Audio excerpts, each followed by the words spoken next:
സത്യം ഒരു വിളിയില്ല. പിള്ളേരൊക്കെ എന്തിനാണോ കൊണ്ടുവന്നത്? സത്യം മൗനജാതയത് നമുക്ക് പുറകിക്കാം.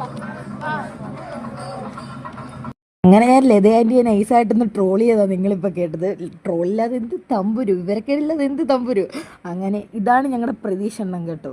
അണ്ണൻ ചെറിയ ചിരിയൊക്കെ തന്ന് ഭയങ്കര തിരക്കിലായിരുന്നു. അങ്ങനെ നേരെ ഞങ്ങൾ കലാശക്കൊട്ടിൻ്റെ ഫൈനൽ സ്റ്റേജിലെത്തി. ഞാൻ അവസാന ഘട്ടം എത്തിയപ്പോഴത്തേനും അങ്ങോട്ടൊന്ന് നോക്ക്, ചുമന്ന ചെങ്കടൽ ഒഴുകുന്ന കണക്ക് എല്ലാവരും ഭയങ്കര ഓണായിരുന്നു കേട്ടോ. ഭയങ്കര ഓണമെന്ന് വെച്ചാൽ ഭയങ്കര ഓണം. നമ്മൾ അറമാദിക്കാൻ കിട്ടുന്ന അവസരമൊന്നും നമ്മൾ പാഴാക്കരുത്. ഞങ്ങളുടെ ചെഗുവരയുടെ കൊടിയൊക്കെ കിടന്ന് പറക്കം കണ്ടോ. അതിൻ്റെ ഇടയ്ക്ക് എൻ്റെ വക കുറച്ച് പ്രഹസനം.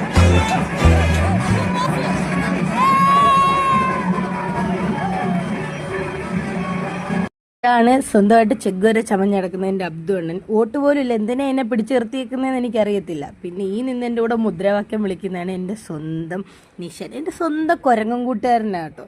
പിന്നെ അവിടെ കിടന്ന് കുറേ പ്രകസനം കാണിച്ച് ഡാൻസ് കളിച്ച് മറിഞ്ഞിടും. രാവിലെ കൈയും കാലും ഒക്കെ ഭയങ്കര വേദനയായിരുന്നു. കുറേ ഡാൻസ് കളിച്ച് എനിക്ക് വയ്യാതായി. രാവിലെ എണീറ്റപ്പോൾ കൈയും കാലും എല്ലാം നല്ല സുഖമായിരുന്നു. പിന്നെ കലാപരിപാടികളൊക്കെ കഴിഞ്ഞ് ഞാനിങ്ങനെ പോസ്റ്റ് അടിച്ച് നിൽക്കുകയായിരുന്നു. കലാപരിപാടികളൊക്കെ സൂപ്പറായിരുന്നു. വിയർത്ത് കുളിച്ച് എൻ്റെ ആ നിപ്പ് കണ്ടറിയത്തില്ല. പിന്നെ ലൈക്ക് ചെയ്യണം, ഷെയർ ചെയ്യണം, സപ്പോർട്ട് ചെയ്യണം. അടുത്ത മണ്ടത്തരം കൊണ്ട് ഞാൻ വരാം. ബൈ.